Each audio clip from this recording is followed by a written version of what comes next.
Hey everyone, let's go to part one of refresher, and this is from page 1 to 121. Okay, so you can follow your handouts. For the first four questions, there are no choices given. We were given only, I think, these are already the answer.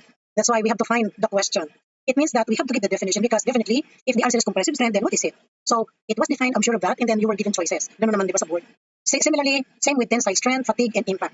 So to begin with, let us begin from the very first, compressive strength. What is it? Compressive strength or compression strength is the capacity or ability of material or structure to withstand loads tending to reduce its size. So this is the opposite of tensile, di ba?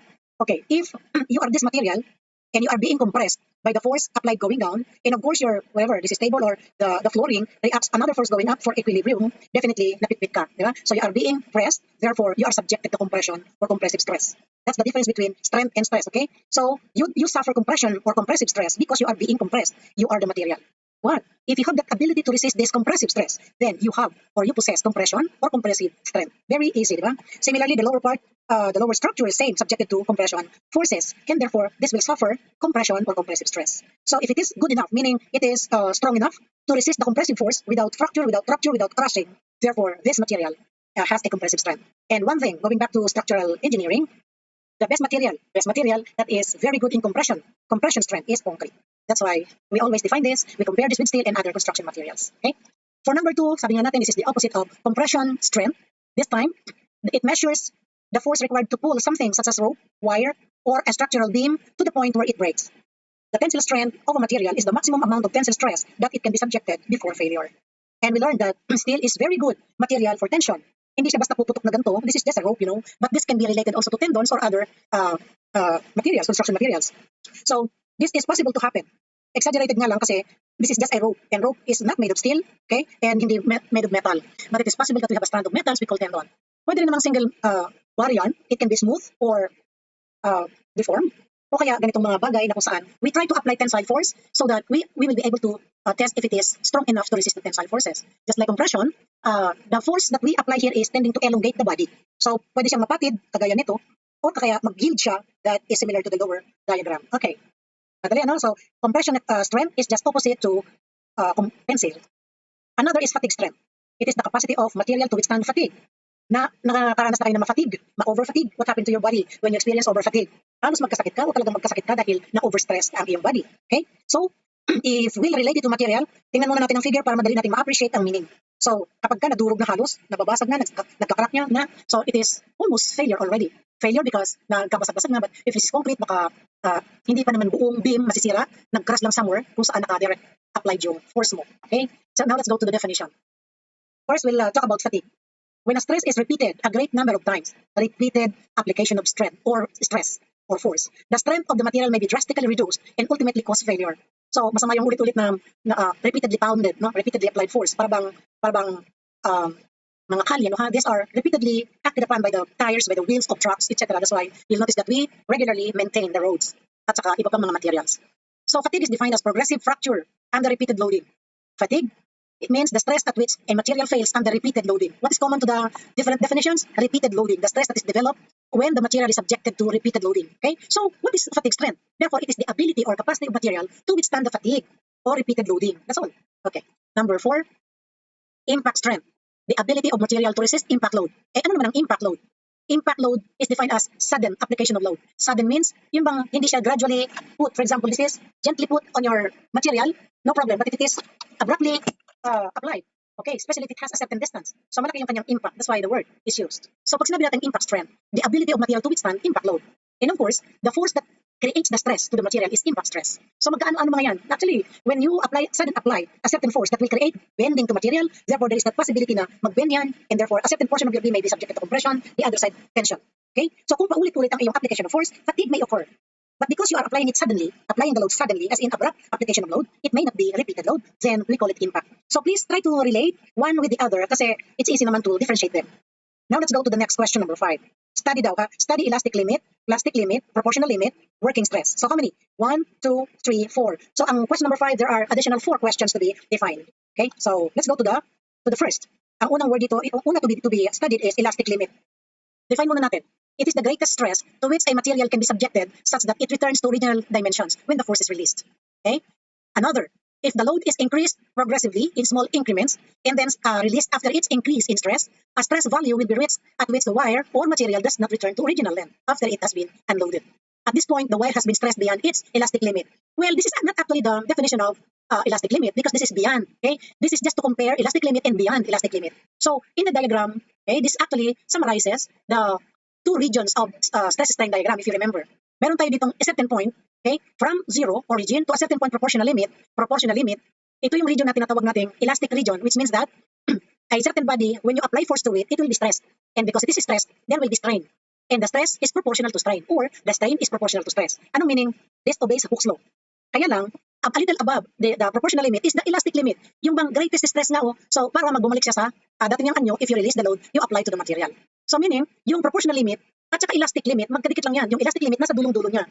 Because if you add an load to it, it may move. The stress may be increased also beyond the elastic limit. Therefore, hindi na siya babalik sa dati. This is what we try to emphasize, that you are already exceeding the elastic limit. So ano ang elastic limit? Yun ang pinakamalaking stress para if you remove the load that you apply to the material, it will go back to original shape and size. Because elastic siya eh.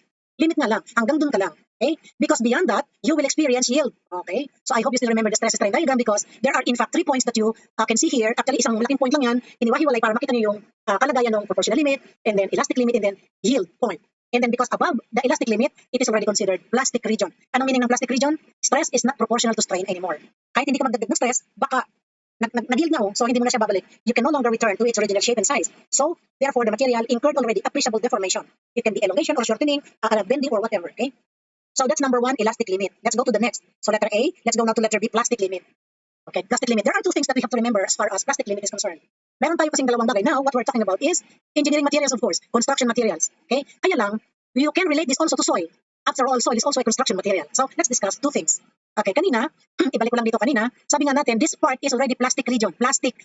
Therefore, plastic is located above the elastic limit. Kaya lang, punta na tayo rito, if you can only look at this, parang exaggerated ba ito, na when you reach already the elastic limit, kahit di ka magdagdag ng load, hindi na ito, you can no longer control, meaning there is now an appreciable deformation or elongation or whatever, maybe compression after the elastic limit because your material will not return to original shape anymore. So this is just exaggerated. And look here. Okay, parang sinasabi sa atin na, it seems that point B, which is the location of elastic limit, is much higher than point C. Obviously, no? Anong meaning? Okay, please look at this and return to draw a horizontal line going to the stress diagram, and then draw another horizontal line to the stress line. Okay, so this is now having, C has a smaller stress, D has a bigger stress if you will compare the value, the diagram.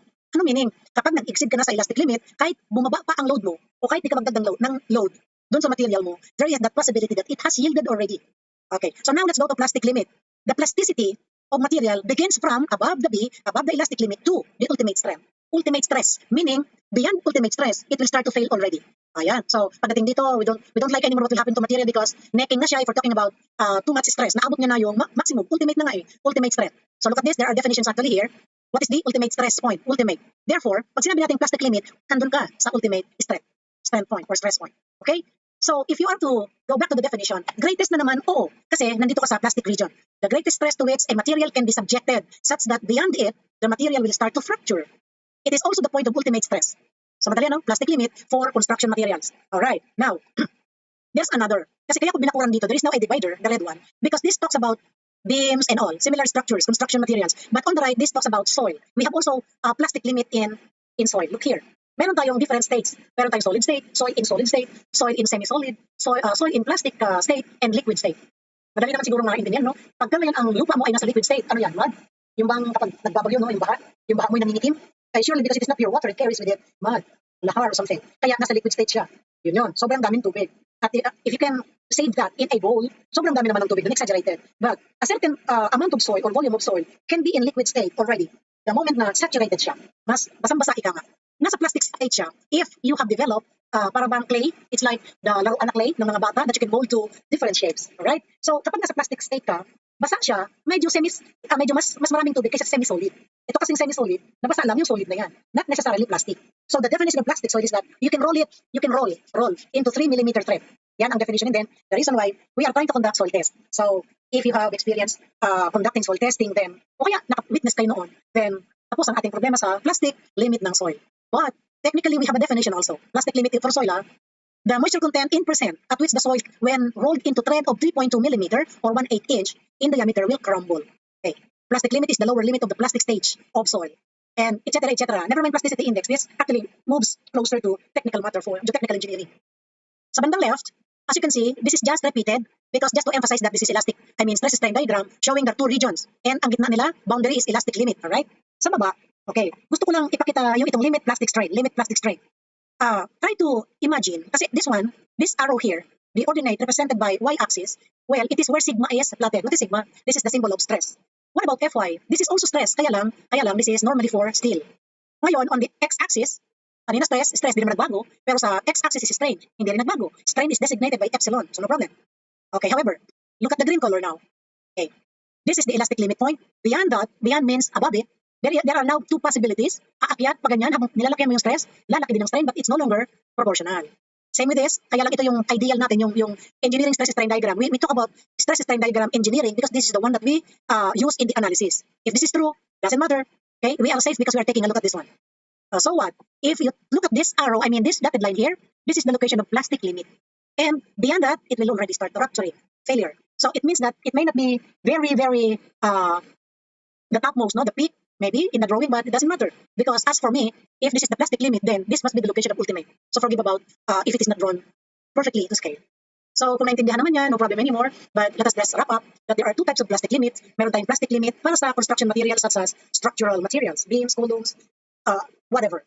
Tapos meron din sa soil. At there are relevance actually. May mga purposes ang mga ito in the analysis of structures. Okay. Additional definition just for readings. I know you can record, and this is recorded, so you can go over it over again for you to understand better. Just a little, Plastic bending of beams. Beyond the elastic limit, a load on the beam is gradually increased. The greatest stresses will occur at the extreme fiber of the weakest section. That is, of course, if we're talking about a certain structure with, okay, meron kang weakest section, especially if we're not talking about homogeneous. For example, kahit na siya homogeneous pa, rectangular beam for example, ang load mo na concentrate sa gitna, di siyempre yung gitna din ang so much affected, and that will be considered the weakest section.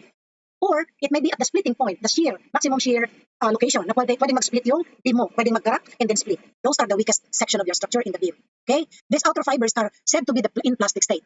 Okay, so tigilan na muna natin ito because we are talking about the weakest section of your structure when loaded, the greatest stress that will occur to the extreme fibers. Okay, kaya kung imagine mo na meron kang beam, kapag bumaluktot yan, we talk about extreme fibers as in the lowest part and the topmost part. Kasi yun naman ang mababasag eh. Okay, that's it.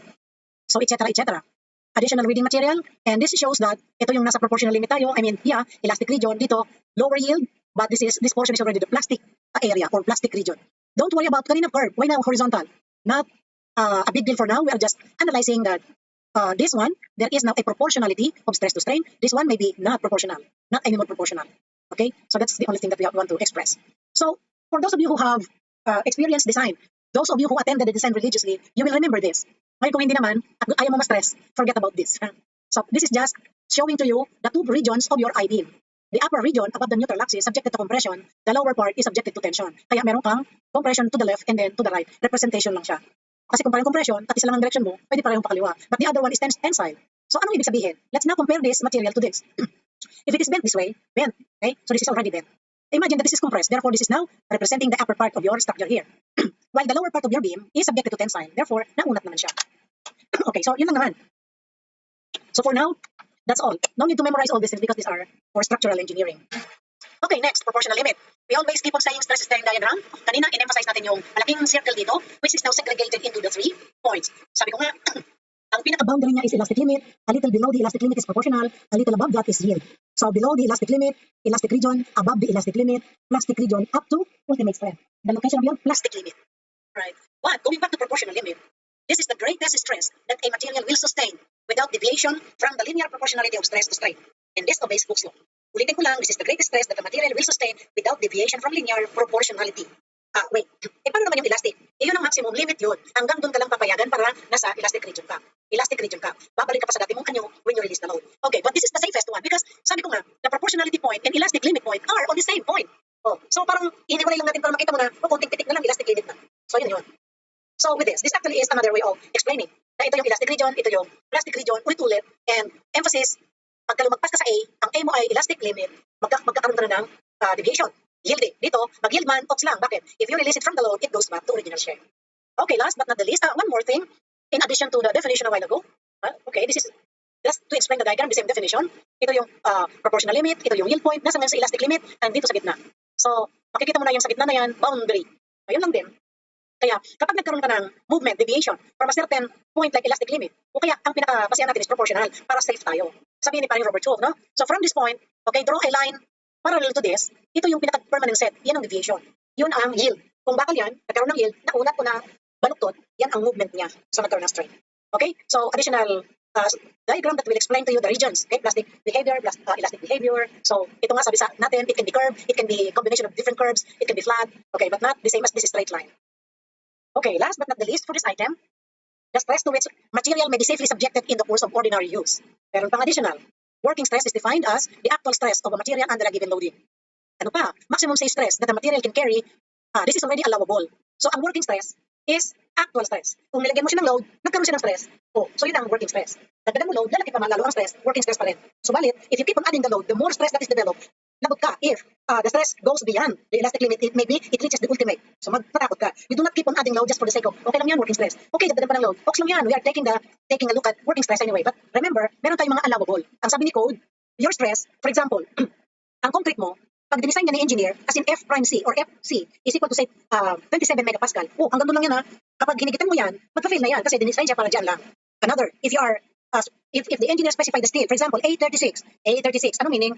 ASTM, ang A, ang 36 means FY, the yield stress is what? Sabi ko 360 KSI, kips per square inch. That is the capacity naman ng steel. So if you keep on adding load, be mindful of possibility of over-stressing. Kaya meron tayong allowable. So ano sabi? The maximum safe stress that a material can carry without failure, syempre. So for additional readings here, ibinigay na natin para makumpleto, no? The allowable stress should be limited to values not exceeding the proportional limit. Not exceeding the proportional limit. Kasi nasa allowable ka. Ngayon, kapag akala ko ba may ultimate strength naman? Okay, in that case, if you insist to reach the ultimate stress, makinig kang mabuti sa code. Sapagkat, if you are talking only of the design within the proportional limit, we call it working stress design. Kaya nga may working stress ka dito. So we call it working stress design, therefore, you are only designing within the proportional limit. If you don't mind about the proportional limit, kapag okay lang sa'yo na magkaroon ng yield, magkaroon ng konting crack, alright? So you try to stress it beyond the proportional limit, then no problem. Subalit, you have to follow what the code requires for ultimate stress. Kasi may allowable ka, that is for working stress. Meron tayo tayong ultimate stress design. So, kaya pwede naman. But there are a lot of requirements. For example, you magnify the load, but you apply reduction factor. In other venues of slides, I have already discussed that very well. I hope you still remember. Okay? And the last but not the least, the ratio of this strength, ultimate or yield strength, to allowable strength is called factor of safety. Ano raw? Ratio of this strength. Sino yung this strength? Itong allowable strength to the ultimate is, we call it factor of safety. So, I hope this clears, but hindi naman masama kung malaman ito ninyo kahit na hindi naman po pa natatandaan that this was given in the board exam in the past. Malay mo ngayon pa lang. Diba? No? So, better to be ready. Oh, number 6 pa lang tayo. Number 6, study concrete covers considering all given situations as stated. So, para matahimik tayo, ibigay natin itong page na to. Pabayaan nyo ng ulit-ulit. But you can find this in chapter 4. Nakikita sa title nila. For example, nakikita 407.8. Huwag na kayong lumayo kasi nasa chapter 4 yan. Madali nang hanapin. So, I copied only those that are given in the board in the past board exam. Look here. Concrete cast against and permanently exposed to earth. But before that, tingnan muna tayo ng title, non-pre-stressed. What do you mean by non-pre-stressed? The ordinary concreting. We do not pull, we do not apply retention, we do not apply post-tension to the tendon because anyway, we're not using tendons, we are using deform bars. Alright? And yan ang sinasabi natin, cast in place or non-pre-stressed. Kung saan naroon yung beam mo, doon mo siya bubuhusan, amo siyang mag-harden doon, i-procure mo na rin doon, and these are the requirements for cover. Okay? Concrete cast against and permanently exposed to earth, 75. Therefore, para tingnan natin, what are those parts of your building that should be provided with cover of 75 millimeters? Footing. What else? Grade beam. Ground slab. What else? All structures that are physically in contact with the earth. Okay? Physically in contact with the earth and permanently on. Ang slab mo naman, pag binusan mo din, di malilipat mamaya. O kaya itaakyat mo. Di ba? Because they are really big and heavy materials. They are made permanent there. What if it is exposed to earth or weather? Exposure lang. Exposure means, paminsan-minsan naanggihan, nainitan, something like that. Yun lang. Hindi siya permanent. Okay. So, for 20 millimeter bar diameter up to 36, you have to provide 50 millimeter cover. For 16 millimeter and below, 40. Gets na ha?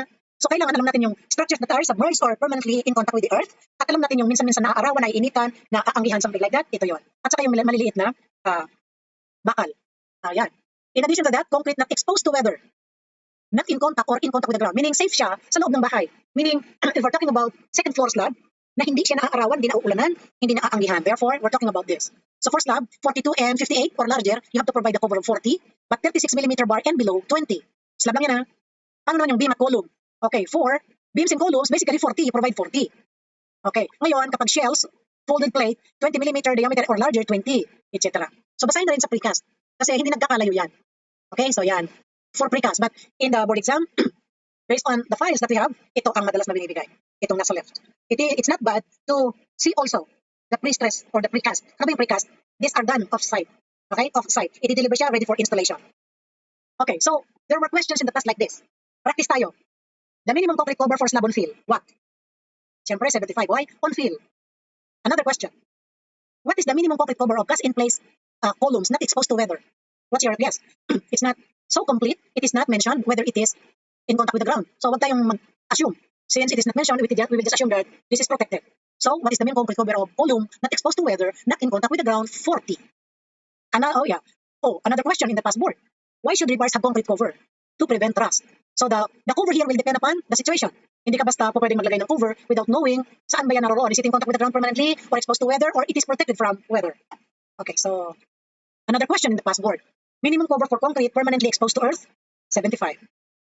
What is the minimum cover of cast-in-place second floor slab considering 42 mm diameter? Nabanggit ko to kanina. And the answer is 40. Slab ito ha. Pero tingnan mo naman kung anong klaseng slab yan. Bakal pa lang 42 na. Oh, so malaki. It's super slab. Okay, let's go to number 7. A structural plan is given. Identify how many bars were used in the column at the right. So let's talk about C1. How many bars? Tama. Okay, 4. What about C2? 1, 2, 3, 4, 5, 6. What about C3? 6 plus 6 plus 2, 8. Therefore, yung mga sumagot na 4, that's 16. Because those of you who are really, you already have absorbed the previous lectures, ang minimum number kasi ang minimum diameter and number of bars for type column is 416 mm diameter bar. Kaya huwag tayong masyadong matalino when it comes to this because it is just direct plan reading. So para naman sa sumagot na 5, dangan kasi sinama mo yung isang tie, mali ka. Kasi this is the section, ha? In one column, there could be a lot of maraming lateral ties. So do not include. Because when you are asked to determine only the bars, we mean main bars. If it is stirrups or lateral ties, it will be specified in the problem. So going back to the answer, 4, 6, and 8. Okay? Next question. Given the footing plan, determine how deep is the footing. Dalawang tanong. How deep is the excavation? Forgive me that because I was not able to change this. In your diagram, ito corrected now. So this one, given the footing plan, please verify your dimensions. 1.75 from the ground line towards the bottom of your footing, and then the depth of footing is 0.5, and then a gravel bed of 0.05. That's why I put note here. That the minimum thickness of gravel bed is 100 mm, which is 4 inches. So kung 0.05 yan, 550 lang? O so what? Kung meter ito, pwede multiply mo ng 1,050. Hindi ubra. Kaya bayaan mo na. The only thing now is how are we going to compute assuming that these are given the given data. Okay? So I hope you get this. Okay, do not react in the board exam. Kung ano binigay diyan, ayun ang gamitin niyo. Okay? Kasi this is just for the sake of knowing how to apply again the arithmetic. So how deep? How deep? Meaning, it's not the depth of the footing, but how deep is the footing. Okay, therefore, coming from the ground towards the bottom. Kaya it's 175. I hope it seems this is in meter, no ha? How deep is the excavation? Definitely you have to include the gravel bed area. So if the depth here is 0.05, dagdag mo lang dyan. Okay, so simple. Next, number 9. Okay, this is the tip of somebody who took the exam. Plan reading. May isang plan for structural, madaming columns, but the problem, naka-indicate ano lang ang focus problem. Madaming details, kaya huwag magpalito. Again, kahit di ka nag-site, dito, basta gumawa ka ng plan na bungalow, madali lang. So what's the message? Okay, don't worry about plan reading. Yung sabi nga nila, pambawi. Okay, pambawi ang plan reading. Why? It's just a matter of picking from the plan. Okay, unless you don't know how to read the plan. So that's the problem. Kaya, I just want to mention about details of your structures. For example, nasa structural plan ka siyempre. Kapag pumunta ka sa detailed drawings, you will see there not only the sections, not only the number of bars, not only the stirrups, how they are done, but also you can refer to the schedule. Sobrang, what should I say? Sobrang linaw. Na kung saan, tama siya eh. Na kung saan, if you cannot really make it, reading from the plan and referring from the schedule, ay, medyo bawal kasi bilhin, no? Maybe because you did not get it because maybe the drawing is blurred. So in that case, you have to ask your proctor. That's the only thing I can say. Kaya for the questions that need plan reading, at wala namang binigay na plano, nagbigay ako ng sarili kong plan, but it may not match actually what the examiner would like to tell you. Okay, so let's go to the next.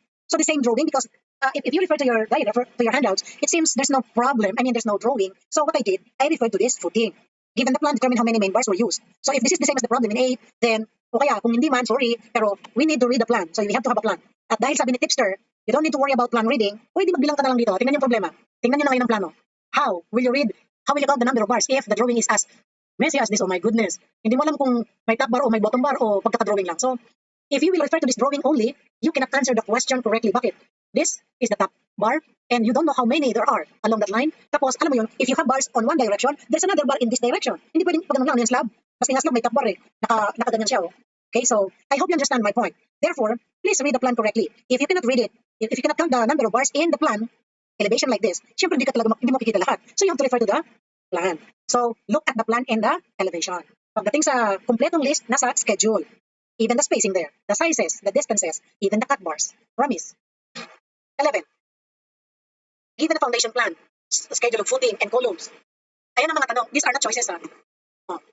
So, in the given figure, at the right, what is the depth of the excavation? Pwede, kasi nga wala namang ibang reference doon kundi ito, at sinagot na natin ito, 1.75 plus 0.05 is 1.8. Okay? In the given figure, the right dito pala, if the footing is 1.5 by 1.5, what is the volume of the soil to be excavated? Dahil may gravel bed siya, we were able to determine already the total depth of excavation, it's 1.8, so 1.8 multiplied by the size. You know what, this is exact. Gusto ko lang magpaliwanag, munting-munti lang. In excavating your foundation, for example, this one, it is not exact talaga. No, if the size is 1.5, saktong 1.5, meron ka naman talaga niyang a certain movement area ba, na kung saan ilalagay mo yung bakal, meron kang certain space pa. So, yung mga allowances na yun, hindi na natin masyadong pinag-uusapan when it comes to the board exam. Maybe.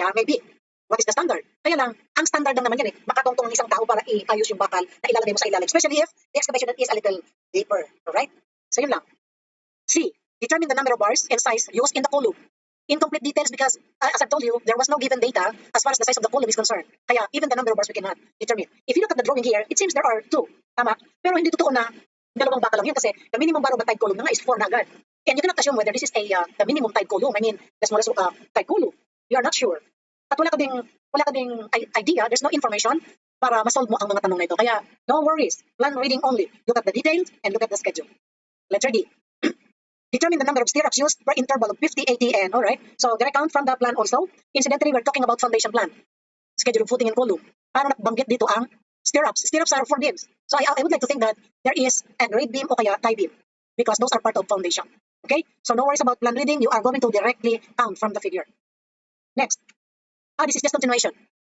Determine the distance of the stirrups, first stirrup. So, determine the distance of the first to the face of the column. You know how to use your scale. At saka huwag kayo magalala kasi meron siyang sukat. Meron talaga, promise. So, hindi kayo mawawala dyan. Kaya it's just really a literal na plan. Read it and write it.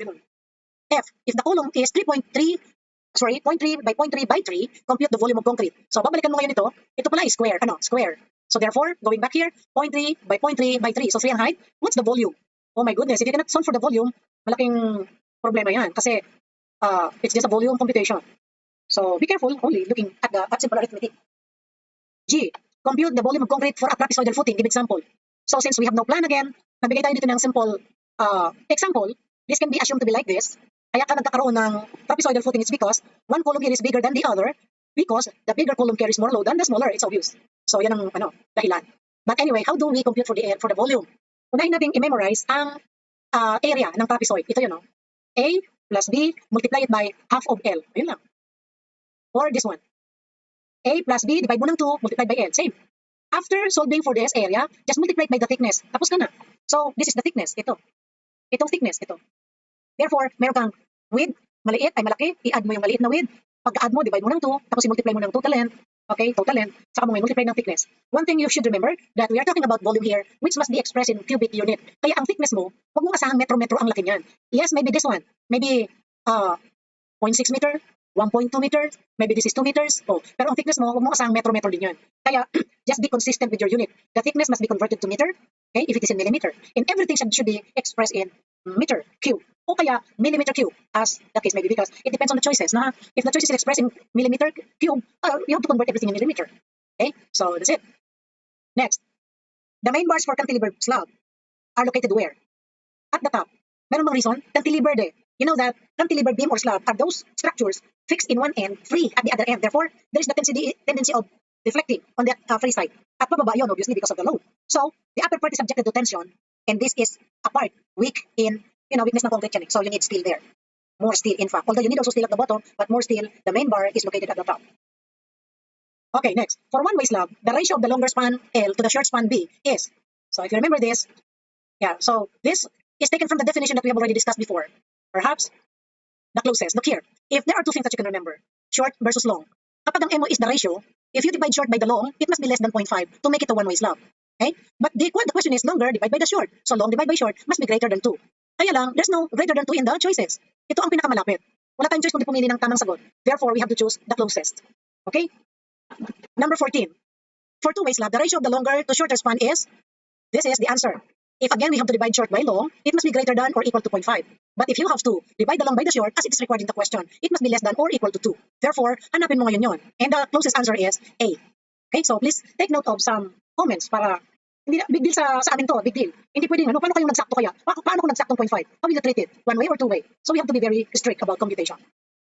Next, what is the best location of support for a one-way slab? Of course, at the end of the slab. But sa gitna. 16. A slab whose main reinforcement is provided only in one direction only is one-way slab.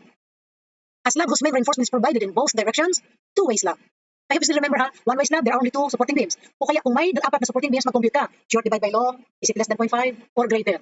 So mag-decide ka ngayon kung ano yung, ano yan, two-way ba or one-way. Tapos, the reinforcement has something to do with the type of slab. A slab supported by two beams at two, ulit. A slab supported by beams at two sides only is one-way slab. I just explained it. In 1918, haba naman ito. The American engineer C. A. B. Turner employed concrete floor slab without beams that use diagonal. Dito pala pwede ka nang huminto, ano? At pwede mo na sagutin. Pero wait, kasi there are some deceiving questions like, I don't know if this one, but I'm sure, kailangan, what I want to say is, read all. Kayo mang hinayang sa panahon. Today, it is now evolving by introducing plastic voids or bubbles in slabs.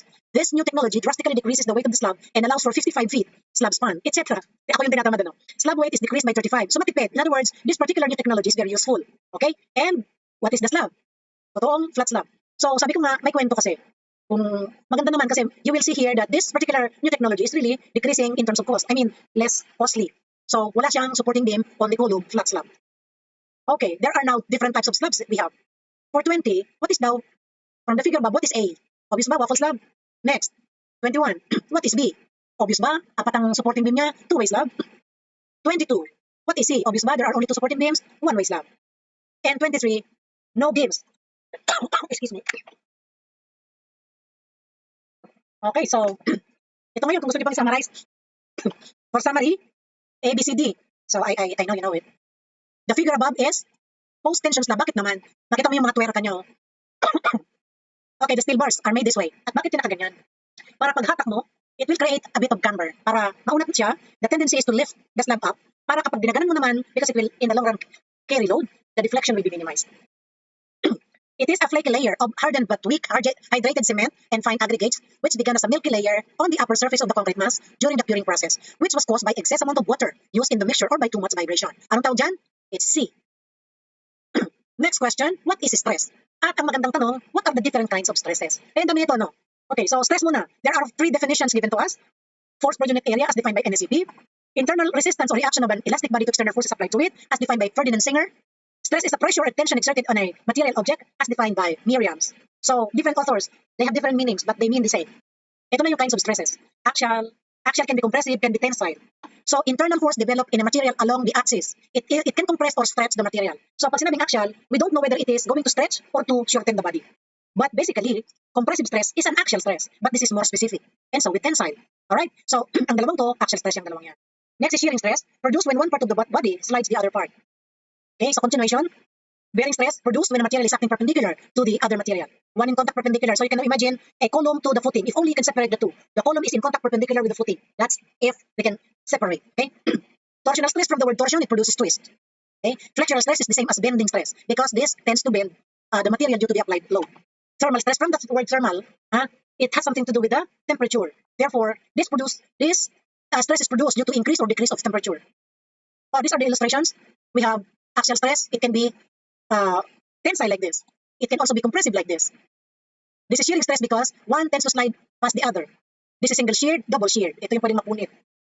Okay, additional info. Tension, because it tries to lengthen, kaya lang pwede talagang masira. Kinompress, so talagang pwede rin masira, but this is crushing. Shearing, sliding, di ba? Bending or flexural. Okay, so torsion, and thermal. Kapag nainit ang iyong baka lalo na, mabilis siyang mag-deform. Kaya, that is one of the disadvantages of, steel bars or steel structures. Cannot withstand too much heat. What is tangential stress? Ayan, kapag nakikita niyo yung force na to, which is exactly developed at the cylindrical part, tingnan niyo naman, it is also the same as circumferential because nakapalibot siya. At minsan tinatawag din siyang shear. Dahan kasi, sliding past the other. So similarly, parang ito na nagsaslide. So yan din, nagsaslide ang force na yan to the rim, to this particular thickness of your wall, of your tank. Okay? Torsion, a very clear twist or produces rotation like this. Okay, next, number 29. Slenderness ratio is simply slenderness, no problem, is the quotient between the width of a building and its height. Width of the building versus its height is slenderness ratio. Pero meron din slenderness ratio, lalo na sa column. Kaya mayroon tayong KL over R. In structural engineering, slenderness is the measure of propensity of a column to buckle. Ito yung sabi ko sa inyo. So, going back here, ito maliit man sa tingin, kaya lang, ito talaga yung formula ng slenderness ratio, which is rewritten in here with additional factor K. Dito walang K. Anong meaning yan? It's the length of the column divided by the radius of gyration R. Okay? Kaya lang, if the column supports differ, for example, meron kang fixed, merong yung isa fixed, yung isa hinge, or whatever here, ito ngayon ang mga K value ninyo, K. So, ang K mo dito, they vary dependent on the type of support of your column. Alright? So, well, if there's nothing that is written in here, no K, then we are sure that it is 1. K is 1. So, this is the basic 1. Okay? So, if you are to go further, kasi meron kang slenderness ratio, but there is here R, the R, okay, is equal to square root of I over A. We call it radius of gyration. Radius of gyration. Actually, if we have this, KL over R, nalakihan lang yung R, pero it's the same. Slenderness ratio is KL over R. R is also small r. They are the same. We call it radius of gyration. Speaking of radius of gyration, it is defined as the distance from the axis of rotation to a point where the total mass of the body is supposed to be concentrated so that the moment of inertia about the axis may remain the same. Simply, gyration is the distribution of the components of an object. So, if it is not easy, syempre, no, to memorize, formula na lang ang inyong tingnan. I copied this from another source, but just like kanina, yung radius of gyration is sometimes designated by small r, sometimes designated by capital R, sometimes designated by K. Does it matter? No, it does not matter. For as long as we know what we are doing, no problem. So, the figure to the right is just to show you how they are computed, but in your board exam, no computation, I'm sure of that. I'm sure this will not be given to you, only if you are only asked to define. However, what if you are given the length of the column? You are given the length of the column and you are given the D or R or whatever, because L over R is slenderness. So ngayon, ang ginamit niya naman D. So different authors make use of different, but from the formula you will know it is radius of gyration or slenderness ratio. Okay? So sa ngayon, slenderness ratio ang mga yan because of the formula. Kung radius of gyration, dapat may square root ka ng I over A. So for structural, for those of you who plan to become structural engineer someday, we do not stop getting the general formula because we are only introducing to you the general formula. Kung seryoso ka in the future to become structural, simulan mo na ito and keep this because actually you need to get the X component as well as Y component and Z component if you're talking about 3 axes. Okay, but for now, maybe you just stick to the formulas and definition of terms. Next, what is bending moment? Or maybe the definition is given and then identify what is it. A bending moment is the reaction induced in a structural element when an external force or moment is applied to the element, causing the element to bend. The most common or simplest structural element subjected to bending is beam. The diagram shows a beam, which is simply supported at both ends. Well, we'll see that later, yung diagram na yan. Okay, the other name for bending is flexure. Ulit, kapag nabanggit na sa inyo, what is flexural stress? It's also the same as bending stress. Nagets nyo ha? Okay, so they are the same. Pag sinabi natin bending moment, this is the tendency to create curve. Oh, so in order for you to determine that amount of moment, you have to multiply the force multiplied by the perpendicular distance. Kaya nga, meron tayong dinodrawing na bending moment or remember the shear moment diagrams? Ayun, so wag na tayong lumayo, yun na yun. Okay, this is the diagram that was mentioned in the definition. This is cantilever beam, fixed here, free at the other end. Okay, the bending is exaggerated. If there is a force applied here, this is now what? Bent. So because this is bent, there is now a bending moment as well as bending stress. So look here, there is a set of critical part. Kung ito ay mababali, okay? Kung ito ay mababali, ito yung magiging result niya. So, okay. So even if it is not, if we just analyze, hindi siya nabali, okay? We just analyze this portion here. Okay? Ito na siya. Then, meron kang certain distance to get the moment now. Ito na siya. Integral of y, ito yan. If you take a certain differential, increment lang ng area mo, okay? Ito yung shaded dito. Meron kang force, increment of a force also, and multiply mo ng distance from the centroid. Yan. Kaya may y. So stress multiplied by dA is what? Oh, yan. If you multiply, remember that stress equals force per unit area. So kapag may area ka, multiply mo ng stress, force na yan. Bakit? Ang area mo is millimeter square, for example. Ang stress mo is Newton per millimeter square. So magcancel ang millimeter square. Therefore, force na ito. So force times distance na siya. I hope you understand, no? Pag sinabi mong integral, huwag kayong masok lang sa sign na to. Ang ibig lang naman sabihin niya is summation. So we integrate. Kaya lang kung medyo tinamad ka sa math mo dati, huwag mo na nga itong pakialamanan muna. So just stick to the bending moment. Forget this. Okay, the reason why I am explaining is because what if you are asked to determine the moment? Okay, next. This drawing shows us also bending moment. These are all bending moments. These are shown in the bending moment diagram or simply moment diagram. So, ang istorya niyan, di ba? You compute first for the reactions. Dalawa ito, left muna tayo. After getting the reactions, you can draw the shear diagram and a block change going up and then no load and then a block change going down, no load, back. And then here, you refer to this, get the area, ayan siya. And then, i-add mo, baliktad. Okay, so it can be, if I were to decide, because this is positive, I should have placed it here. Anyway, no problem, nilagay niya naman positive. It's because there is no area available space for the drawing. Okay, so it's not done in standard form. Okay, on the right, because this is uniform load, Okay, also determine the reactions, draw the diagram, but because of the load here, uniform, straight line dito. And then because this is now a first degree curve, second degree curve. Again, as I would like to make it in the normal procedure, I mean the usual, this should have been reflected on the right or on the upper part. So it's okay, no worries, no? We understand naman. I just want to mention one thing, that we're talking about bending moment. Why do we need to compute for the bending moment? This is important because we use this in the determining in the design of the size of the structure. We cannot go to the determination of the size of the structure if we do not get the maximum moment. What about the shear? What about the maximum shear? Why do we have to get the maximum shear? Because the maximum shear is the basis of the determination naman, basis of design of web reinforcement or shear reinforcement or stirrups. So very important. That's why if you forgot to draw the shear moment diagram, it's okay. But at least you should know the formula in getting the maximum moment. Natatandaan nyo kapag uniformly distributed load, 1/8 WL squared. O ito na, nilagay na sa inyo, 1/8 W squared. Bakit? Whatever W that you are given here, whatever L, span length, okay, you just apply this formula, tapos ka na. So that is if this formula is only true if the beam is simply supported, carrying uniformly distributed load. Look here. Okay. Ang iyong maximum moment naman is para bang PL over 4. Ito, PL over 4. So if you know the force, if you know the L, i-divide mo ng 4, it's the moment maximum. But that formula is only true if it is simply supported and the load is acting at the middle of your span. Okay? Bakit ko ito binigay? Kasi naibigay na ito dati. Naibigay na yan dati. Tinanong sa inyo ang maximum moment of a uniformly distributed load of a beam, simply supported beam. Hindi lang yun.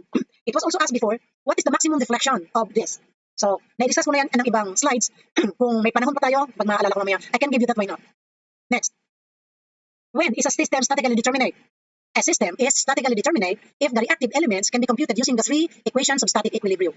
Ano ba yung equations of static equilibrium? Yun yung algebraic summation of forces along y equals 0, algebraic sum of forces along the x equals 0, and summation of moment about a certain center of rotation equals 0. There are three.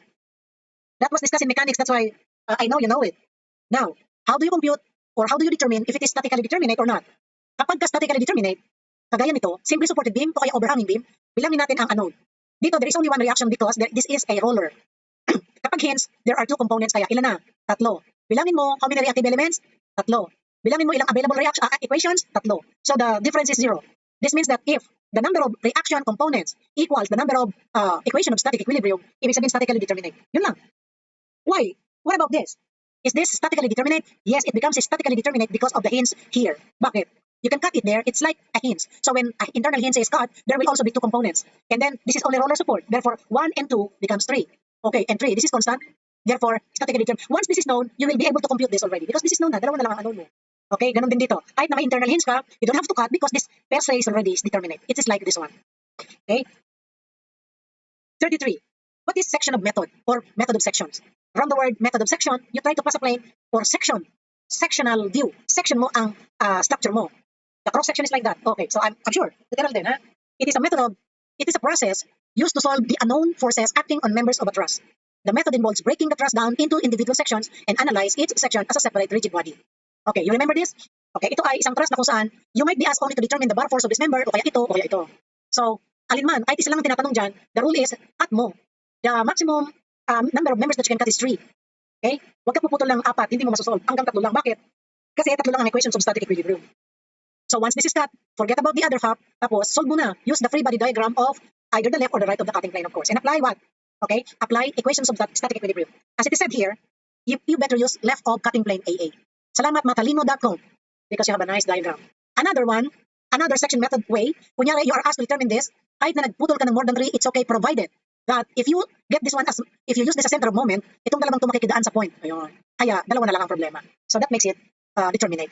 The cutting may be done this way and then separate the truss, the left from the right. Okay, so I hope you still remember. Next, casting bed. The production beds are used as the casting surface of the manufactured product and can be either concrete cast directly on the floor of the production factory or an assembled metal bed. So this is parang molde, no? Molde. O yun. Pagka binuhos mo ngayon dyan, ang kanyang outcome is kung ano yung shape. Parang gumagawa ka ng gelatin, ano? Kung ano yung container mo, yun din yun. So kaya nga, if you try to look at this one, it is for beam or girder at ina-adjust lang yan depende sa width at saka length na iyong gagamitin. Ha? So, casting bed. Next, punching shear. It is a type of failure of reinforced concrete slab o kaya iba pang structure, kagaya ng footing, subjected to high localized forces. In flat slab structures, this occurs to column support points. Okay, the failure actually is due to shear force. Kaya lang natin tinatawag na punching failure o kaya punching shear failure or simply punching failure, it's because nag-punch out. Pero kung titingnan mo, nag-split, diba? So there is now a sheared area and a force parallel to the area concerned. Itong napilas na to, parallel doon. Okay, so I think I have to charge. Sorry, I need to charge.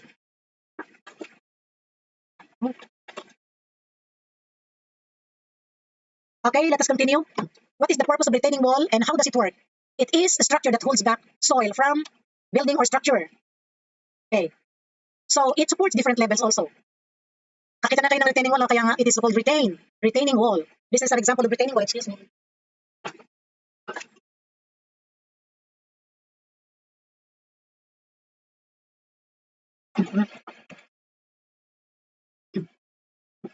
I'm back. Another example of retaining wall, pabundok siya, and this we provide because we want to prevent this from eroding. This is a more mature retaining wall because this is used for building to protect, giving in. I mean, this particular part here is possible to slide towards the other side. Okay, and another one is here. So this is a cantilevered shear wall, retaining wall. As you can see, the longer part of your footing is naka-embed siya sa lupa, sa bundok. No? And also, note that we provide drainage para yung tag-ulan, the soil pressure, hindi na madagdagan ng additional hydrostatic pressure. Baka bumigay kasi yung iyong retaining wall.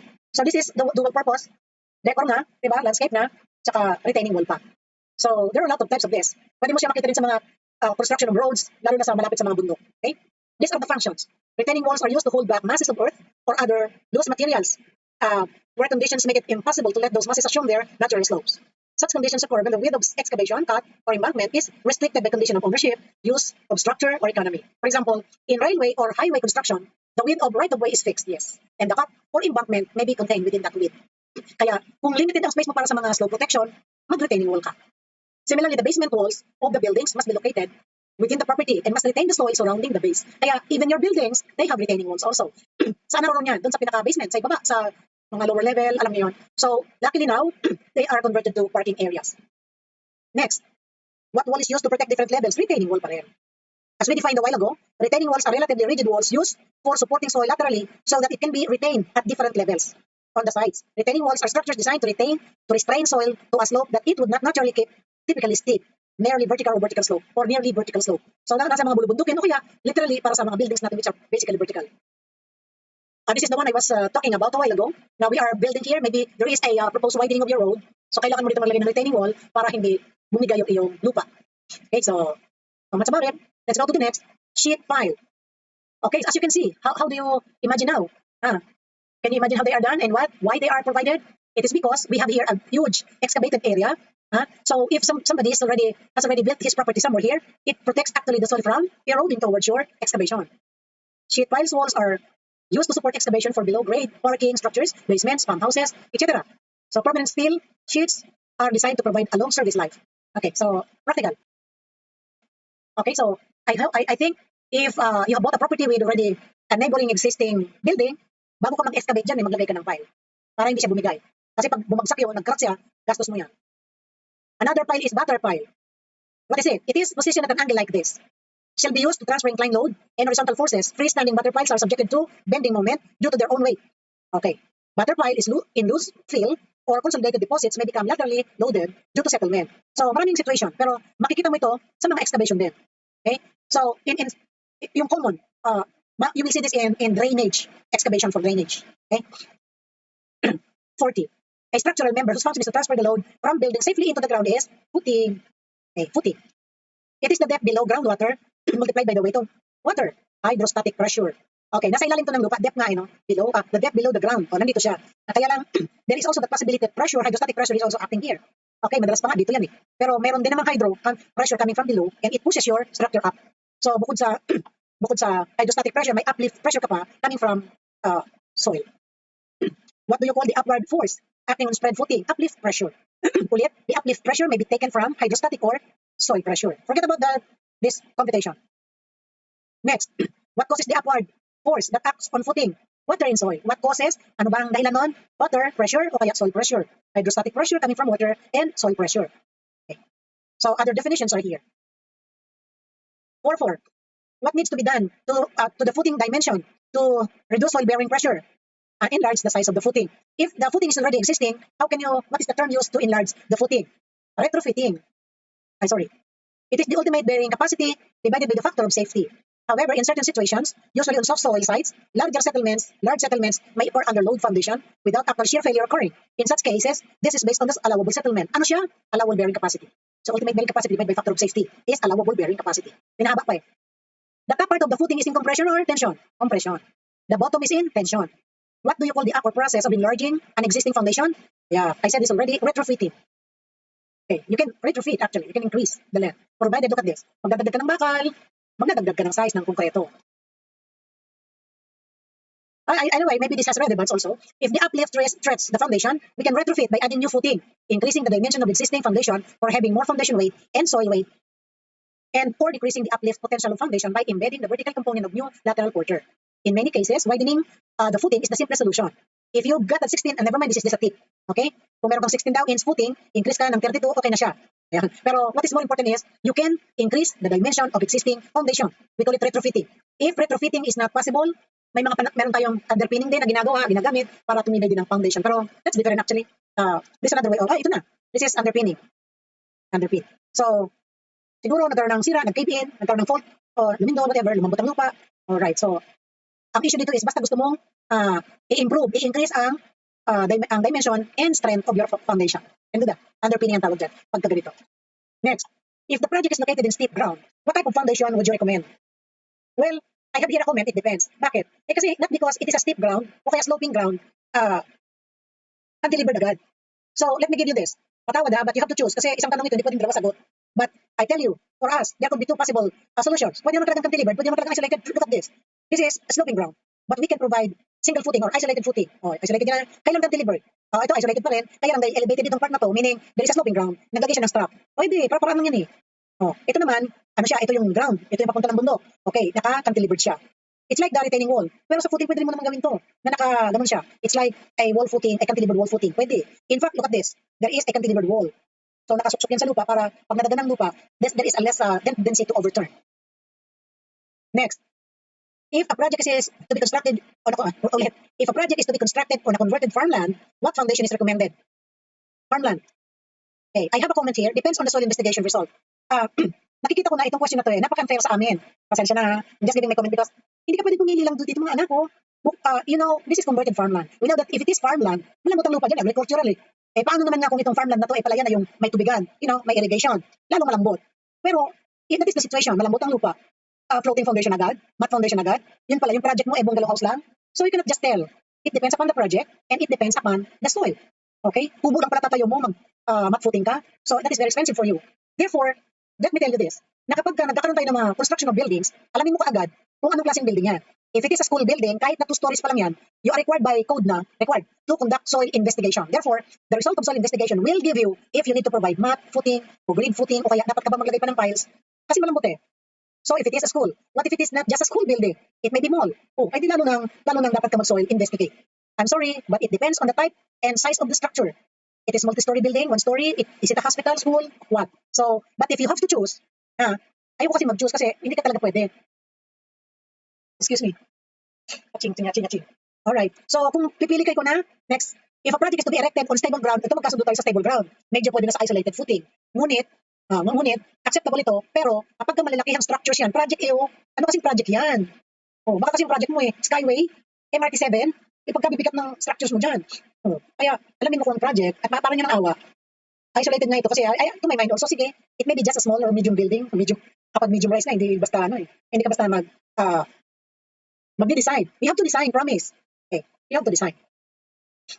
Where will you see the details of foundation anchor bolts? B, base plate plan. Which is not part of the structural plans? D, kasi this is your territory. Why do we use tie beams? To join 2 or more columns to decrease their effective length and reduce their slenderness ratio. Mostly, tie beams are provided above the plinth level in roof trusses. They do not transfer any type of load. They just reduce the effective length of the columns. Therefore, ang tie beams, yun lang ang kanyang purpose. Kung meron kang dapat na tingnan, kung papadalhin mo siya ng load, grade beam yun. Ang plinth beam, ito naman ay frame structure provided or above, below, ground level that takes the load of the wall built on it. So plinth beam, may purpose. Ito may purpose din naman, magkaiba lang. Okay? So this is tie beam. So now may stirrups ka na. Kaya yung tanong kanina, yung alamin mo ilang bakal, ilang stirrups meron from the face of the column daw. Yun. Mag-count ka na kasi nakalagay sa plano yan. Examples also of plinth beam. Okay, plinth. Plinth pa more.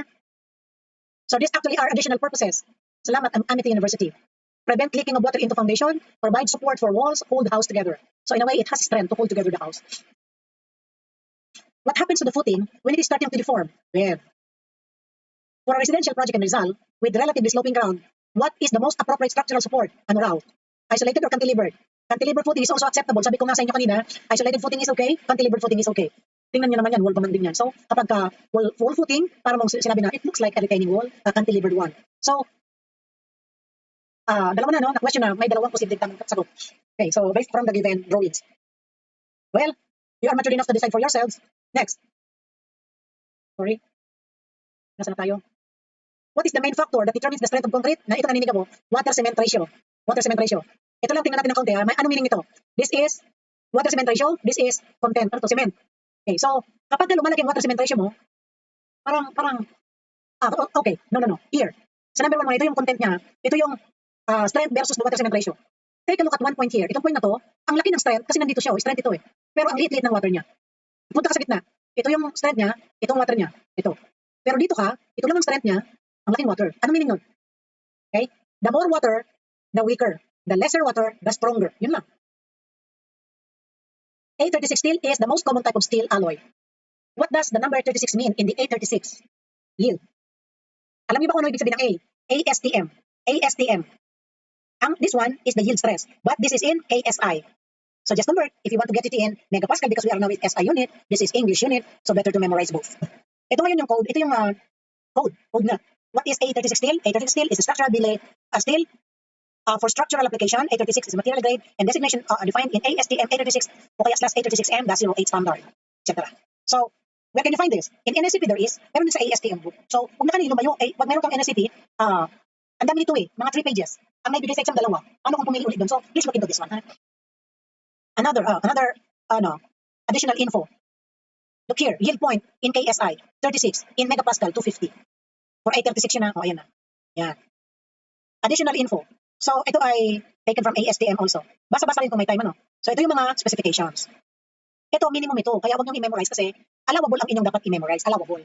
So, the allowable are already here, 36. Minimum yan. Ito ang allowable. Oh, so, what is ASTM? Which one is correct? American Society for Testing and Materials. Okay?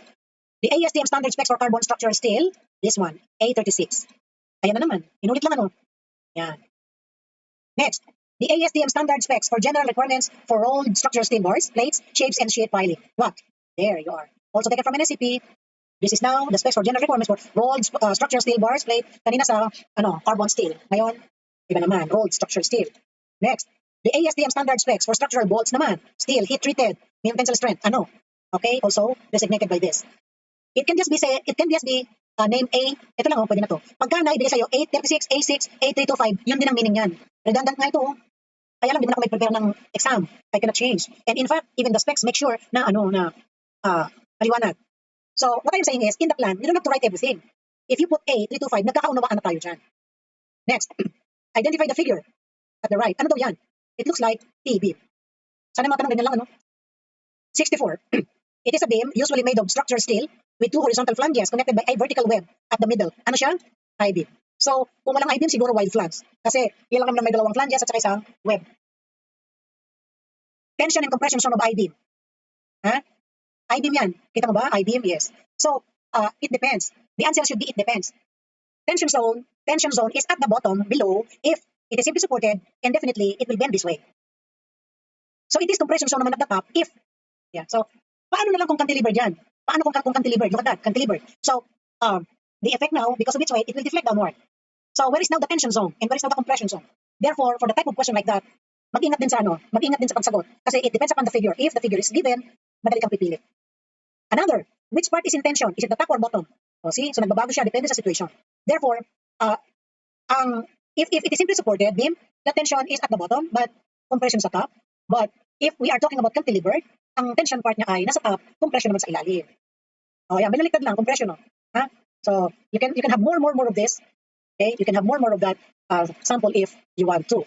Next, the part shown above increases the shear strength of the connection as well as the bending strength of the base plate. What is it called? Ito na nakaturo naman yan. Yan. Ano daw yan? Stiffener. So, may nagdagdag tayo dito ng sample para lang mas malinaw. Next, stiffener pa rin. Iba-ibang klase. So, there. Saan pa? Web stiffener. Okay, so additional info lang that ang stiffener hindi lang ganun, marami pang iba. Next, in connecting steel beams to columns, which is more structurally stable, by using rivet, screw, or weld. Siyempre, if we choose from among the list, siyempre weld. But I want to tell you that we do not survive using welded connection only. It is always combined with bolted connection. Kasi may limitation ng welding. Baka mamaya kumabuse na lang yan kasi in fact, kapag wineld mo may limit lang yan ha. Pag winelding mo lahat yan, baka naging stiff yung parte na yan. Sayang naman yung material. So in short, we always combine bolt with welding. Bolted and welded connection. Okay, look here. May bolt na, may welded pa. Bolted na, at in fact, may mga, ito naman ang screw, kung rivet. Kapag kami nag-usapan ng structural steel, hindi mo pwedeng, biro-biro yan. So we cannot really choose screws and rivets. So, additional info, how they are connected. Bolted, welded. Yan. Spacing of metal studs. Okay, tingnan natin muna dito. Metal studs eh. So, ito pa, metal studs, no? O yun, ito na ngayon. Punta tayo sa mga sukat. Yan. Itong gauge 20, every 16 at 16 inches on center. Gauge 25, ganun din eh. So kapag medyo mas lumalaki din, yun, kagaya niyan, kapag nagbabago din, pwede namang magbago talaga kasi maliit din. So yung height niya, 15.7. Okay. Although ito ay gauge 25, ito 20 lang kasi. Gauge 25 din, pero ito ay 13 lang. So papakiramdaman natin ano bang gauge yan, ano bang maximum height, saka pipili. Additional info. Okay. So meron ka dito itong distance, itong height na to. Okay, steel stud 20 gauge o kaya 25 gauge. So, kung nakaspecify yan, pwedeng gamitin, babalikan mo ngayon yan. Alin yan na gamitin mo. Incidentally, for this two, pareho lang. Kaya madali mo na siyang masukat. Okay? Okay. So, additional info also. Okay, next, 69. The figure above is an I-beam with stiffeners which are usually attached to steel beams to stiffen them against out of plane deformations. Identify A. Ano daw ang A? Ito at itong horizontal. A is longitudinal. Therefore, B is transverse. So longitudinal, ito yung transverse, itong vertical. Therefore, transverse for B. Okay na? So, longitudinal length. Madali na mga tagdaan. Transverse yung kabaliktaran niya. Which part carries most of the weight of the structure? Which part carries most of the weight of the structure? Web, syempre, kasi yung pinaka-beam. So what is the role of flange? Actually captures directly supports the load actually, but transmit to the web member. Okay. Meron din sinasabi, in case of the I section, the web resists shear forces. So meron siyang trabaho. And the flanges resist bending moments. So both actually have a function. Pero kung pag-usapan natin yung pinaka-main part niya that carries the load, is the web. Next, 72. In an I-beam, the flanges resist mostly bending. Kakasabi lang doon, no? Ito yan. The flanges. Okay, so sagot na. Next figure, bending moment carried by this, flanges. Next, disadvantage of I-beam. Kahit naman hindi I-beam lang, lahat ng steel ito na eh. Okay? Kung meron sana dito something to do with the heat, no? Isang disadvantage ng steel. But you know what? It is very expensive, which is true. But this is true also to other steel. Kaya, never mind, nilagay I-beam eh. Hindi pwedeng pagbintangan to. Because this can carry shear loads. These are also efficient against bending. Pwede naman talaga mag-bend yan. In fact, okay na okay sa tension. Kung ako papipiliin, kapag ka nag-deflect ang beam mo, maigi pa sa steel eh. Kaya lang, mas malaki ang kanyang deflection as compared with concrete. So, ang deflection na is much bigger than concrete. Okay. Inefficient daw against torsion? Efficient din naman. So, sana wala ng steel building, Kaya, for me, very expensive. Oh, can you see this? So, paano mo pagbibintangan na ito yung mahinang klase? So, really very expensive. So, additional. Maintenance cost is very high. Oh, di ba? Expensive. Low resistance against fire. Oh, disadvantage. If it loses its ductility, it becomes brittle. Saan kailan ito nalulose ang ductility? Too much welding. Kaya hindi po pwede. I-weld na lang parate. Have to combine it with bolts. Tingnan ninyo to. May welded part, bolted pa. Pero dito siya bumigay. So, hindi natin alam sa ngayon kung anong pangyayari, but this can be brought about by heat, subjected to too much heat. Kaya yan naging brittle. Tapos alam niyo na, nag-yield. So, nagkakaroon ng creep kasi yung metal eh. So, possibilities pa na mga pwede mangyari. The failure. Kung advantages naman pag-usapan, highly dimensional accuracy, capable of high detail, design changes and modification can be easy, flexible, can be fabricated elsewhere, no need to create structures to support the part. Parts do not require any post-curing. True naman, pero punta ka sa disadvantage. The price of machinery, materials expensive, surface is usually rougher than machined surface. Some materials are brittle, shrinking, and warping. During solidification, lalo sa mga bansa na nagsasubject ng snow, ice, etc. The strength, RP part, weaker into directional than in other. Ang nalimutan nga dito na guys, isa pang disadvantage nito ay yung, bukod sa mala, andyan naman ay, okay, kumpleto naman pala. Kasi nabanggit na dito yung no need for curing. Dito naman, hindi naman siya pwede masubmerge sa lupa, kumusta ka? Kapag ang poste mo, made of steel, tuloy-tuloy ng lupa, kaya kinain naman ng lupa yan, di ba no? So, although it will not just be, deteriorated, easily. Matagal na panahon bago yan kainin ng lupa. Pero pagka subject kasi siya, pag exposed ang bakal sa lupa, if it is permanently in contact with the ground, magkakalawang. Yun ang problema mo doon. And that will deteriorate the entire part. At pag nag-deteriorate ang ilalim nito, kumusta yung ibabaw? So that's actually not included, but that is also one disadvantage.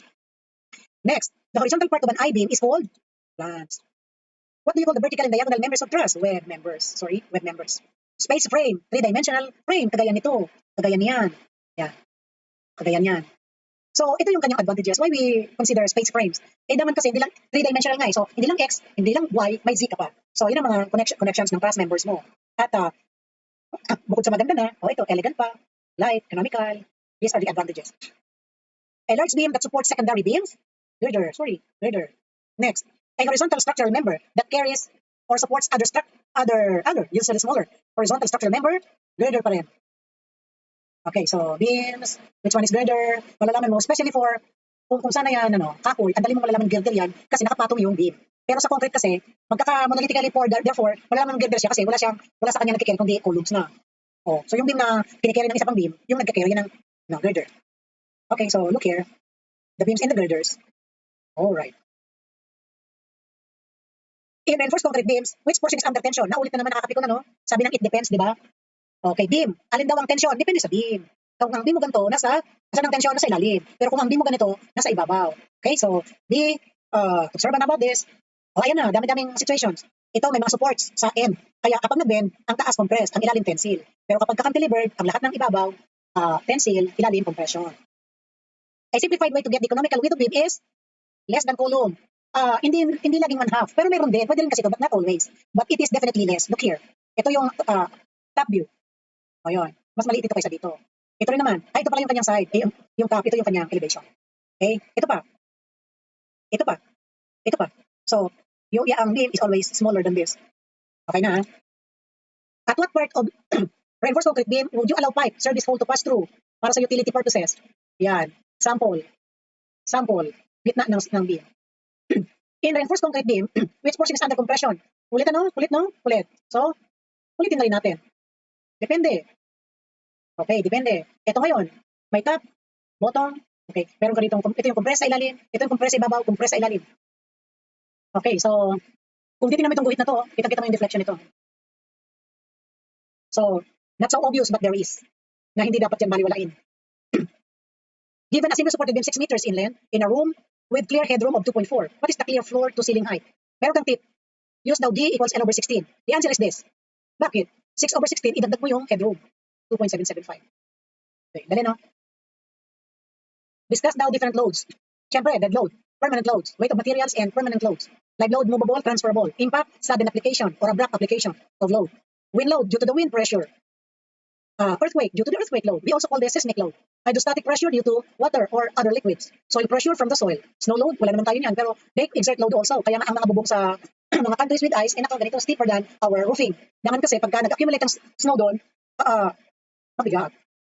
So, other sources of load, ayan, weight, materials, and other. Anyway, naulit. No need to repeat. Okay, obviously, they are already mentioned. Ang gusto ko lang ipaalam sa inyo that in SCP and the second chapter, there are a lot of sources of loads. Not only the concentrated load, live load, but also other loads, practically all loads. Kaya, go and see for yourself. Okay, NSCP pa rin. Impact load as defined by NSCP. Kung nakalagay yan specified in section, magbabasa ka pa ba naman? Basta alam mo na ng live load ay movable load, not permanent there, transferable. Okay, kaya lang, gusto ko lang itong emphasize kasi we are confined to live load, dead load, impact load, etc. But we forgot that sometimes we need crane. Hindi pwedeng baliwalain yan kasi kinikerry yan ng inyong materials, runway beams, etc. Kaya if you're talking about huge superstructures, asahan mo may crane yan? Heliport in helistop landing areas. Also, huge structure also. Hindi ko na babasahin isa-isa, but I just want you to be aware that there are other loads. Okay? Ay, ang cute na ito. Can you see this? Main reinforced resistance system. Kaya ito nabanggit, it's not a load, it's a system, but because of this, there is a load. Cladding, load. Wind speed, exposure C is the biggest. Sorry, A, B, C, may D pa pala. Okay, for exposure A, nasa dense city siya, like Metro Manila. Kapag exposure B, medyo lumabas ka ng Metro Manila. Kapag exposure C, nasa, undeveloped areas, wala pang humaharang sa mga typhoon. At the extreme is exposure D, which is near big bodies of water. Malalakas ang hangin lalo dyan. These are loadings, how you will combine or how will you compute. You can memorize only the basic. Actually, this is the basic. Kaya lang kapag walang live load, parang D basic yan. At yung F, fluid. So asan ang live load? D for dead. So meron tayo ditong formula for you to look for yourselves and meron tayong definition. Ayan ha. Okay, so ito yung E, earthquake, dead, fluid, lateral pressure, etc. L for live. Yun. Balikan na natin yung live load. Asan yan? O, di ba? Kung fluid sa dead, parang di practical na ito lang ang kailangan mo. Bakit? Paano yung live load? Wala bang live load dyan? Walang tao, walang furnitures, etc. So parang ito, super basic. Ano yung bodega lang? So, hindi mo naman lahat yan dapat gamitin. Ang kailangan mo lang is compare. Compute this, compute this, compute that, and then choose the biggest. Yun lang. Hindi mo dapat i-combine lahat. Okay, so next. It consists of the weightable materials of construction incorporated into the structure, including but not limited to walls, floors, roofs, ceilings, stairways, built-in partitions, finishes, cladding, and other similarly incorporated architectural and structural items, and fixed service equipment, including the weight of the cranes. Napakahaba pero it means dead load. Lahat yan permanent. Next, of the following types of load, which is the most difficult to estimate? Oo, true, wind. Dangan kasi, kailangan mo, kwento ko lang kung bakit. Number one, ang wind load mo, nagbabari, depende sa zone, wind zone. Meron tayong zone 1, zone 2, zone 3 sa Philippines. The severest, the east part pala, the eastern part of the Philippines is the most severe wind load. In fact, during the Typhoon Ulysses at Iroli, binanatan na yung eastern part, pero hindi pwedeng maligtas yung ibang bahagi. Ang sinasabi ko lang is the wind here, the wind velocity here is 250 kilometers per hour. Samantalang sa zone 2 gitna ng Philippines ay 200 at ang western part is 150. I have shown that to you before. Okay, so this is the most difficult. Not only that you will find for the zone, you will also determine the wind pressure. At ang wind pressure mo nagbabari yan, it's a dynamic load. So you will get the biggest of them all that hit the building. Okay, that is the wind that you're going to consider in the design. Yung previous record, yun ang gagamitin mo sa susunod na mga building mo para safe pa. Okay? At marami pang ibayan. In fact, there are a lot of computations for this. There are many considerations. We have also to consider the height of the building. As the height of the building increases, the wind pressure, the wind force increases also. Balik ka na ng tubig yan. As you go deeper, the hydrostatic pressure increases. Kaya nga kapag dugtag ka sa tubig at palalim ka ng palalim, halos mabingi ka sa taas ng pressure. Sa bagyo naman, sa wind, habang pataas ka, lalong higit na nakakatakot. 87. Furniture is an example of life because they are movable, they are transferable, unless the furniture is made fixed. Bira naman kasi yun. This type of load can be computed accurately dead load. Okay, 89. Of the following, which represents the most accurate or least assumption in computation? Dead load. Kasi predictable siya eh. 90. What is shown in the figure? Ano yan? Uniformly distributed load? Maybe. If this is a beam, there's no support. Maybe this is just sahig or whatever. So, sabihin natin na ito na lang. This is a uniformly distributed load. Okay? Not couple, not varying, not point. Because ang point load is, nag-iisang concentrated. A load acting over a small area or distance or the particular point of the structural element. Concentrated load. Although ang column has size, especially planted column, that becomes a concentrated load acting on the member that carries it. So, concentrated. For stairs, the load rests where? On the stringers. Next, it is the product of nominal load and the load factor, factored load. Ito yung mga factors that you will, anyway, you don't need to memorize, just showing to you. Okay? Restrained support, perfectly fixed support. Restrained support is fixed supports. So, if restrained support is fixed support, this factor describes na bakit, ano siya? What is it really? Restrained support prevents a structure from moving sideways. Sabihin, matibay. There is a resistance against rotation. So, ang tawag sa kanya, bending resistance also. Restrained beam, much stronger than unrestrained. Of course, kasi it's properly secured. Ikumpara mo to dun sa simply supported, this is much stronger. A pair of forces equal in magnitude but opposite in direction and displaced by perpendicular distance or moment arm is couple. What do you call the distance between supports? Span length or just simply span? It is the distance measured from extreme compression fiber to the centroid of tension reinforcement. What? Effective depth. As the depth of beam increases, its ability to resist bending increases. Naniniwala kayo? As the depth of, parang ruler yan, di ba? Kuha ka ng ruler, and this ruler is a 6-inch lang or 1 foot. Alright? It ay plastic. Ihiga mo, support at the ends, push it deflects so much. Para ma-decrease na yan para hindi mo ma-bend, itayo mo yung Itayo mo na yung ruler mo, support at the ends, and then push at the middle. So therefore, the depth of the beam, the depth of the ruler, the thickness, the width, has something to do with the deflection. Okay? Habang manipis ang beam mo, madali siya mag-deflect. Habang lumalaki, increases. Okay? So the ability to resist bending increases also. Difference between pedestal and column, ang dali. Parehong compression member, but pedestals are shorter than column. Pedestals are just, pedestal ratio of height to the least width is 3, less than 3. Kapag greater than or equal to 3, column na siya. So mag-compute din tayo. Madaling matanda kasi ang poste mo, medyo talaga tiyamak na mahaba sa mga pedestal. Okay, so look at this. This becomes pedestal. Kasi doon nakatungtong yung column. Ito pedestal, maikli eh. Ito rin pedestal. So it seems that this is the column. Okay, so siguro, madaling makita sa inyong mga building. Next, least dimension of column. Okay, itong 200 na to dapat nga hindi to bibigay. But for architectural purposes, nag-give way na. Kasi ang gusto nating mangyari dito, we find for the right area, cross-sectional area ng column to carry the load. Kasi kapag manipis ito, papasok ang issue ng slenderness, yung backing. So, the thinner, the more possibility of buckling. Kaya ayaw nating payagan na yung kabilang side nito, this is allowed to be 200, 8 inches yan, baka dito, mas mahaba siya. Magmumukha siyang reinforced concrete wall kung kinakailangan. But if you cannot do anything about it because of for structural reason, okay, fine. 200. Pero huwag mong isakripisyo. Huwag mo sabihin na 200 by 200. Pwede naman pala. Hindi Okay, only on one side. Another thing, ang 200 na tinutukoy natin ay yung buhos. Wala pa dyan yung plaster. Baka kasi isama mo yung plaster. Di ba 150 lang ito kasi magpa-plaster pa dito, magpa-plaster pa doon. Hindi pwede ganun. So, 200. So, kakapal pa siya kung mag-plaster ka. For flat slab construction, when additional loading is imposed on the slab, why is there a need to thicken the section of the column to avoid punching failure? Ito yung column head. Yan. Para hindi naman sinasabi na mag-fail agad, mag-split agad. Kaya lang, dito, makikita mo naman na the possibility of punching failure is much less than this. Kasi ito pwede parang toothpick tutusok, ano? Okay, so the consequence of having this, kapag flat na flat talaga, dapat tabaan mo naman ang column mo, laki column, kapal naman ang slab. So naman yun. Wood moisture content is literally the amount of moisture or water in the wood. And we need to dry it before you install it. There are two types of drying. We have air drying and kiln drying. What are joists? These are small beams intended to support flooring system. So madalas ang joist na ito ay made of wood or timber. Meron bang joist made of concrete? Meron naman. Kaya lang, ang joist sa madaling maintindihan, magkaunawaan, tinutukoy natin yan sa flooring. No? So supports ng flooring system. Example of floor joists. At makikita mo to, yung mga bridging na yan, we call it mid-span solid blocking. Okay, para hindi gumalaw. Wooden joists are subject to lateral buckling and the end connection move. However, no adjustments are necessary. Bakit? Because of bridging. What do you call the design wherein both steel and concrete fail at the same time? Balanced design. For buildings with heavy exterior cladding and hollow ground floor, during an earthquake, the weak floor buckles. This is because the forces are not distributed to the other floor. What loads are considered for high-rise building? Ayan. Hindi pwede walang dead load kasi wala kang structure. So you need also live load because otherwise wala kang furnitures, walang tao. Okay? Hindi pwede walang wind load. High-rise nga, o kaya earthquake load. So, paano kapag nag-design? Design mo ba sa wind load or earthquake load? Pareho. Kaya lang, which one will give you the maximum effect? Yun ang gagamitin. Kasi kapag i-consider mo, wind load, idagdag mo pa yung earthquake load, isinampa mo doon, ay super huge ang structural sizes mo. So, kailangan mo lang i-analyze both. Okay? And then select the worst scenario. Yun ang gamitin mo. Earthquakes have vertical and lateral effects on high-rise structures. Which is more critical? Lateral effects. Lateral is horizontal effects. From the given pictures, illustrations, given the identify the sagrads, purlins, honeycomb, isolated footing, and 4 sample label. Wala namang binigay na video, kaya pasensya, ako ang paste nito, ha? Ako ang nag-cut and paste nito, just to show you what a purlin is. O sagrad na muna, sagrad, here it is. Rad talaga sin literal. Asan ang purlin? Nakurong spelling, sorry. O may honeycomb ba dyan? Walay. So lahat yan, next page. Okay. Ano meron? Purlin pa rin? Sagrad? Yes, sagrad. So additional drawing for sagrad and purlin. O ito na yung honeycomb.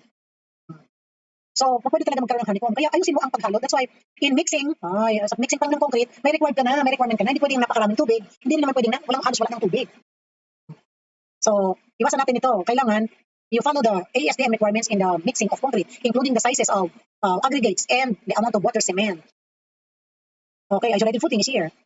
Isolated footing or single footing or spread footing. Spread footing pa more. Okay, for sample label. So, as in, label. So sa mga cylinders din, alam niyo yung tinetest natin for compression. Cylindrical set sample, no? Para sa UTM, they are also labeled.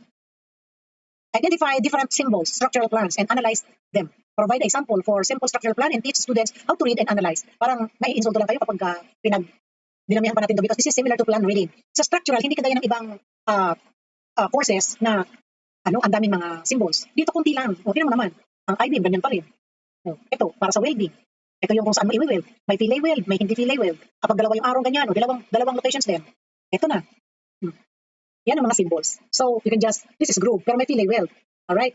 So, may mga, ayan ang mga, nakalagay naman na. So, we don't need to mention all of this. Pero I want you to understand also na, makuha lang kung kapag ganitong symbol, what does it mean? Yes, it is arrow side. Yes, not permitted, etc., etc. Okay? Perhaps this is weld all around, or ibig sabihin. Diba? So, madali naman. These are the symbols. Okay, fillet weld dito, not filled, melt through.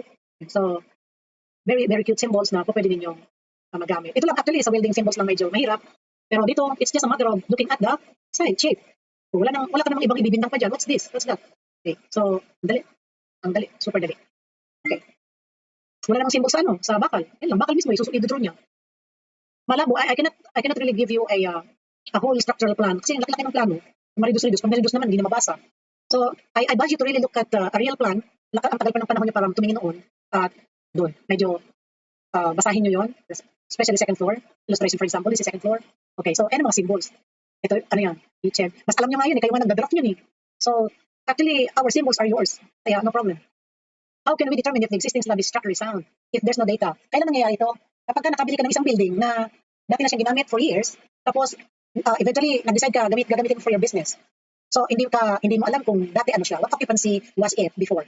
Therefore, pwede ka magpakondak ng 4 cylinder test. Compression cylinder test kasi ito yung samples na sineset aside natin kapag nag-boost tayo, tinetest natin after 7 days, 14, etc. Ito kasi yung existing na. At literally, bubutas ka nga at ititest mo yan, and then how much stress that you can get from it. Okay, there's a computation because ang core naman ay meron yung area. Mag-test ka naman, malalaman mo, naka-record sa UTM, Universal Testing Machine, what is the stress prior to its breakage. So, makakompute mo area because stress equals force divided by area. Alam yung area, magkomputin mo, kaya madali. Therefore, kapag ka ngayon, i-consider mo to, stress computation na to, what you need to do is ask only the structural engineer to evaluate if it can carry the loads that you plan to impose. Yun lang. But this is the test needed to do. Ayan ang pang-core drilling machine. Ito naman para sa UTM, para sa compression test naman. 4 cutter pa rin. Ayan na. Yan pa. Okay? Next. Determination of top bar. Again, direct count from the plan. Simple counting. Nakalagay na nga, analyzing plan reading. Kasi kapag may detalye ka na, hindi lang makikita, no? You don't only see the number of bars. Meron ka pang details. Meron ka pang, ano tawag doon? Schedule. So everything is given to you. So it's easy. Length of top bar, measure also. Okay? If it's not given to you, then use a scale. Okay? O kaya, true na you are given the floor plan. Kung meron kang embedment length na ganito, makikita mo naman sa plano, naka-embed. So alam mo yung beam length plus embedment length. Yun lang. Kapag meron siyang baluktot, meron siyang bent bar, hindi kumpitin mo, meron ka namang length dun eh. Meron kang curve. If it is 90 degree bend, ang extension niya is what? Diba, 12 times the diameter of the bar. If it is anchored 135 degrees, meron kang 6 times the diameter of the bar. Yun, yung mga ganun. So malalaman mo at madali mo makwenta because even the bent bars are summarized in the table, in the schedule. So, this is how to do it. Kung meron ganito, i-add mo yun, tapos. Excuse me. Spacing of lateral ties is spacing. Ay di direct measurement also from the plan if it is plan reading. Pero kung wala kang plano, baka tinatanong ka ng allowable by the code. O di ba? So you will refer to the other lecture because that was already discussed yung mga spacing ng lateral ties. In fact, it must not be less than. Yung i-compare mo, tatlo yun, 4 times the diameter of the bar, okay? Pero kang 48 times the diameter of the tie, o kaya least dimension of the structure. So, ano ba? Least dimension is 200. Hindi automatic 200 na. Shear reduction factor, 4, shear nga. So yun, 0.75. Ito pa, 0.75. ACI code. So, kaya ko ito ginawa sa dalawang magkaibang sources para i-compare nyo sa NSCP kasi paulit-ulit ko na yung binabanggit sa NSCP. Ano daw ang NSCP? Acronym? Yes. Baka mamaya. Mayroong choice pala, binali ang spelling nga. Be careful. Yan. Ano daw? American, AISC pala. If you're asked only for the acronym, just be careful with the spelling. Kung ganito kadadali ang tanong, medyo, tingnan na mabuti. Baka yung spelling niya. Ganun lang yun. And for information, this is not very obligatory to memorize, just to let you know that this is it for your reading. The logo and the meaning. Founded when? Wala lang, paninigurado na just in case itanong, yan na siya. Also ASTM. Kasi meron kanina sa choice, di ba, yung hindi American Academy, something like that. Okay. Ayan pa, about ASTM. So it is not only for standards, but also for economy. Riverland computation. Talaga compute? Ayaw nyo kaya yun. Ang computation sa inyo is just arithmetic. Paniwalaan nyo ako. Yun ba kagaya nung, I don't know when, but if during the live cast, maybe I will discuss some of the rebar computation, especially for stirrups, o kaya lateral ties, o kaya beam. So abangan ang ating live class kasi yun ay talagang may computation. Isusumpan nyo na naman ako kapag nag-compute ako ng pagkahaba-haba because I know you don't like it. So to my mind, ang computation is just measuring it from the actual plan, and then may mga kurba lang kasi yan eh. Yun ang computation na napakakonti. Mga simple arithmetic lang. Kagaya nung computation of volume of concrete, o volume ng excavation, volume ng trapezoidal, yun, yung simple like that. Okay, so don't be afraid of that. Don't be stressed. So, para saan to? Why will you compute if everything is already summarized for you? Okay, so if you need to compute, please compute. I will teach you how. Kagaya nito, ito sinasabi ko kanina, yung mga baluktot natin, anyway, di ko nasabi to, if it is 90 degree or 180 degree bend, itong extension na to is only 4 times the diameter of the bar. Okay, kapag 180, ito wala eh. Okay, so lahat ito, 360, 6 times the diameter of the bar, ito. So, I hope you will remember that. So, I included this to remind you that we have bar size, may number ka, meron kang weight, meron kang diameter, at meron kang area. So, tingnan natin ang mga diameter mo. Meron bang 9 point something, may 12 point something, may mabibili ka bang ganito? Wala. In-standardized yan. So, pumunta ka sa standard size. Standard. Wala may 16 ka ba? Wala dito 12. So be mindful of this. Naibigay ko na yan sa isang lecture video. I just attach this because this is not part of the topic. I just remember that because usapang bakal, I just want to remind you that there's another way of doing it and I want to tell you this is UX. So back to Philippine standard ka siyempre. Identify rebar length. Hay nako, anak, you will just divide by 3 or 4. Kaya kung ang length mo ay, alam mo, abay mag-compute ka naman, mag-divide ka ng 3 o kaya by 4. So it's not really difficult because you are given the length. If you are asked to get the 1/3 of that, divide ng 3. Hinanap ang L over 4, divide ng 4. O yan, so madali, promise. Ito, kailan ka mag-divide ng 4? Ano, yung dito sa Slavia. Ito ngayon, makikita mo ito dito, L over 4, ito. So, whoops, ito yun from this point until here. Kaya ibig sabihin, kung alam mo to, lahat ng to, hatiin mo yan sa 4. Dapat mo na. O, ito ngayon yung 1/4. So, ito yung half, hanapin mo yung isa pang kalahati, ito yun. Dito magtatapos yung bakal, tapos babaluktutin mo na. Yun. So, yung bent bar mo, ito yun. Okay, so that is for slab. For beam, pwede rin mangyari yan. Kaya ang aming dalangin sa inyo is, good luck and God bless you. We are always at your back. Hindi kami magsasawang makinig kung meron kayong mga katanungan. If you have some suggestions, whatever we can offer, JPT is always at your side. At nananalangin na you will make it. Thank you for listening and hope to see you in other venues, maybe during the livecast. Refresher part 2. Bye.